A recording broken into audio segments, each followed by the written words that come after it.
Acting Hour. Big shout to Acting Hour. Acting Hour. Hour. Today we are talking about the topic of female genital mutilation, also known as FGM.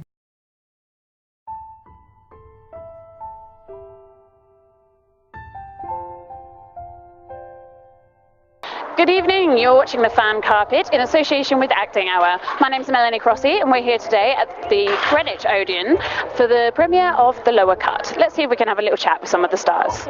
Very quickly, if you could just tell us a little bit about the film and what inspired you to start making it. Well, The Lower Cut, as the name implies, refers to the cutting of certain parts of the woman's body. Cutting is actually the cutting of the upper part of the lower part. And to be quite honest, the title of the movie, the original title was The Upper Cut. But things happened and I changed the title to The Lower Cut. And there we go. The Lower Cut is the story of female genital mutilation. Am I talking too fast? No. It's about female genital mutilation. In Africa, we refer to it as a female circumcision. And this is a very endemic topic in Africa. It is very rife. And people say to me, why did you choose to do this topic? And I say to them, it's something to do with women. But I am a man. I was born by a woman. I've got sisters. But typically a woman would not want to talk about this topic. They're very, very shy. They won't want to talk about it. They're very reserved. If women do not want to talk about this topic themselves, I will speak for them. That's why I chose to treat this subject. And because it's a feminine preserve or domain, I had to do a lot of research. I researched for over a year. And I think I was able to pick out what the world really needs to know, because this is a problem that's been going on for well over 2,000 years all over the world. It's not just an African problem, as you'll find out in the movie. That's it. Yeah, The Lower Cut is about the FGM, and that's one topic that's really, really dear to our heart. And we feel that the story has not been well told enough, hence we decided to come with a documentary drama that would be able to capture the essence of exactly what is going on. So it's a slightly different twist, but even though it's not based on a true story, but we have a lot of people who can relate to what's going on in that sort of scenario. So yeah, we hope that it will be an eye-opener for everyone, and hopefully it will sensitize people to the plight of those who still go through this torture, because that's what I think it is, Obviously, you've mentioned that you've come at it from a slightly different angle. I've read little bits and pieces about it as well. So you've kind of taken the drama, and obviously it's a very serious subject, but you've also got a little bit of humour in there, just kind of lighten the mood a little bit. What was it that made you decide to kind of have that lightness in there as well? Well, like those who follow the director's movies know that every movie he does, he infuses a little bit of humor every now and again. So it wasn't our intention to do that. It was actually strictly the director's intention, because he knows that to keep people entertained, no matter how serious a subject matter is, there has to be a twist of humor, just to get people entertained. But of course, that does not lose track of the seriousness of the issue at stake. Well, the whole storyline, it's about FGM, of course, and I've just finished a degree at uni. I did community leadership and development, and what I want to do with it is kind of help those communities that suffer from it. So I was definitely intrigued to come and support this and see what it's about, see what it entails, and I'm interested in seeing how they're going to portray the message, especially like this it's practiced in African countries, and this is it's African entertainment really, so it's a good platform that they used to kind of portray that message and get that message across. Can you tell us a little bit about your character?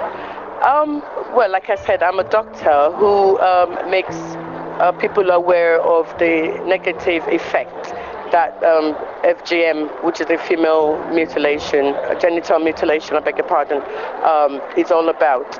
It's just to make the society aware that even though it's a traditional culture, there is so much disadvantage than advantage. And so it's an awareness for everyone to know. What was it that got you involved with the film in the first place? I think it was actually, I got in touch with George through a group on Facebook, and then because he posted that he was doing the film on FGM, And I thought, oh, that sounds really interesting, because it's something I knew a little bit about, and like when I was at university I'd sort of studied it a bit, and then I just got in touch with them and said, oh, that sounds like a really interesting project, like is there anything I can do for you? And we met up over coffee and then talked about it, and then we just sort of inspired each other, and then from that conversation my character developed, and a few things in the film developed. It was just great, really. Well, I knew Mr. Kelly back from the days when he was basically getting all of the knowledge, I guess, getting his degree in filmmaking and everything. And I've always liked to be a part in helping with the productions, So when I heard he was coming out with another film, I was like, yeah, I want to be a part of it, Yeah, absolutely, yeah. Did you know a lot about the subject yourself? Obviously, it is involved hugely. To be honest, no, I've never experienced it, never been but I do know it exists, because those are things that you talk about, and being that I'm from Africa as well, though I did not really grow up in Africa, but I know most of these things and they talk about it. So when I saw the trailer, I was like, yeah, this is something that happens in Africa, so we can relate to that. Well, initially I featured in another movie, and the director just called me up that actually I have a role for you. Would you like to be interested? And I said, yeah, why not? So he liked you so much in the first movie, he's brought you back for the next one. Yes, and also, whilst I know this is for the FGM, there's another one I featured in coming up next week again, so it's just a busy week next week as well. But I must say that I'll commend the director, Judge Kelly, for this, because he did a lot of research, and it's something unusual that a lot of people are not aware of, which is very good.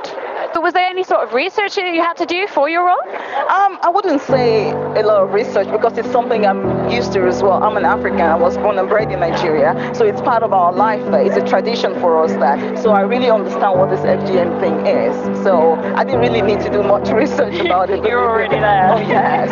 Yes, I did. So I know what I'm talking about, because I'm nowhere in line with doctor in any shape or form at all. So for me to know what I'm talking about, I had to do a lot of research on that as well. And I was really amazed that things like this happen, especially in third world countries. Really? One of the reasons happened to be so many people, more especially African people, they are not aware of the effect of MGM, the damage it has done to so many people, our women, So by promoting this film, because it's an educational film, apart from being just a film, it will create awareness among our people that FGM is not something good.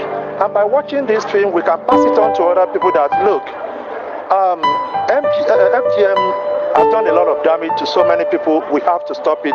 It's that time it stopped.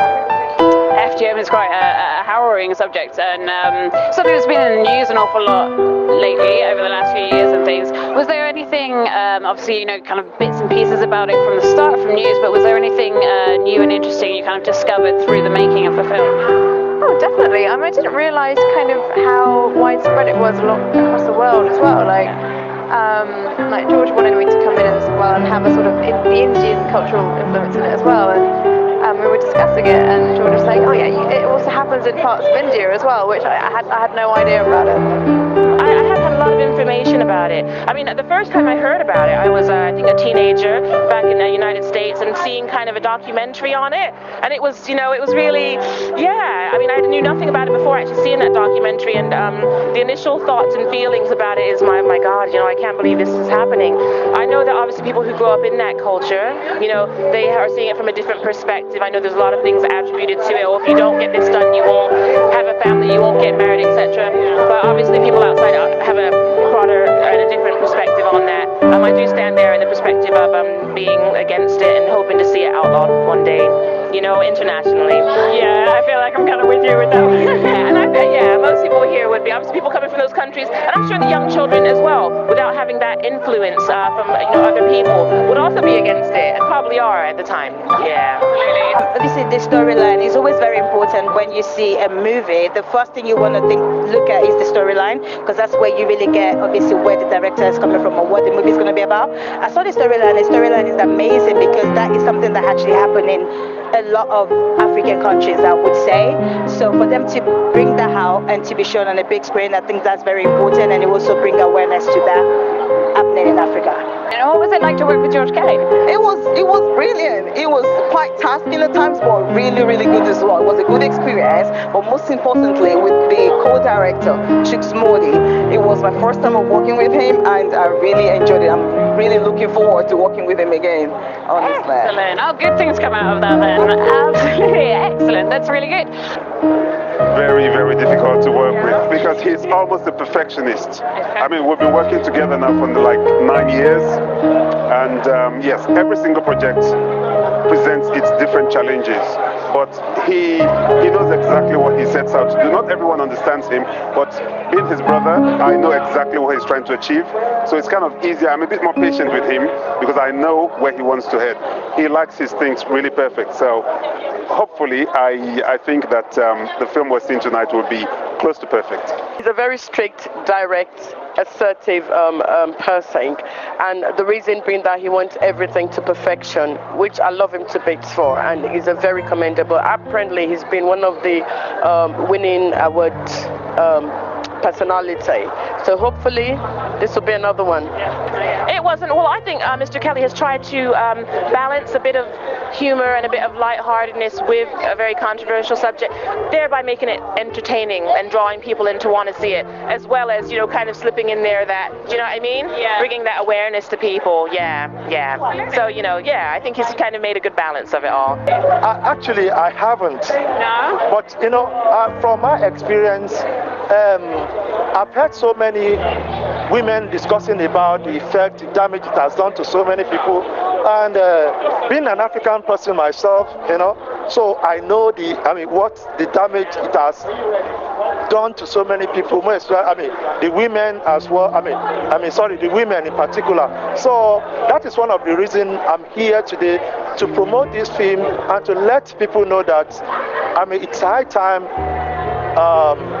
we stop this FGM thing. Although it has been a cultural thing, in those days, but you know, in this day and it is 21st century, you know, so we've moved on, so we have to stop that now, you know. As I said, it is quite a harrowing subject, quite a serious subject to go by. Was it quite a difficult thing to film, or were there kind of more light moments and things in there as well? I think the parts that I was dealing with, I guess you'll see the film, I don't know how much I can sort of give away, but like I play a child protection officer, so there's that sensitivity when it's dealing with family and culture as well, because when you're telling people that they can't do something, that it's illegal to do something, it's like you're not just taking away that, you know, the sort of bad aspect of it, but you're also sort of telling people that it's not right in their culture as well, so you're sort of stripping people of their culture as well by doing that act, which, yeah, it's quite a sensitive thing, and in that way, and I think through playing the role I realised like how much there was in it as well, and that, you know, that the people that do the FGM, it's like sort of, it isn't necessarily a very nice thing, but then at the same time it's a really culturally important thing for them as well, and that side of it needs to be respected. There were absolutely lighter moments, because the scenes I did, my family, we believe in it because it's our tradition, but we don't do it, we don't perform it, you know. So the only problem we had in the film was the way the government, and in real life, the way the government are just going about it, because this is a tradition that belongs to other people. It's not a criminal act, like it's been portrayed, you know. But recently, the Nigerian government actually banned it, so I'm like, oh, okay, maybe there's something wrong with it. Exactly. So maybe there's something going wrong with it then. Thank you. You have been watching The Fan Carpet in association with ActingHour. Make sure you follow our Facebook, Twitter and Instagram, and also check out ActingHour every Wednesday between 1 and 2.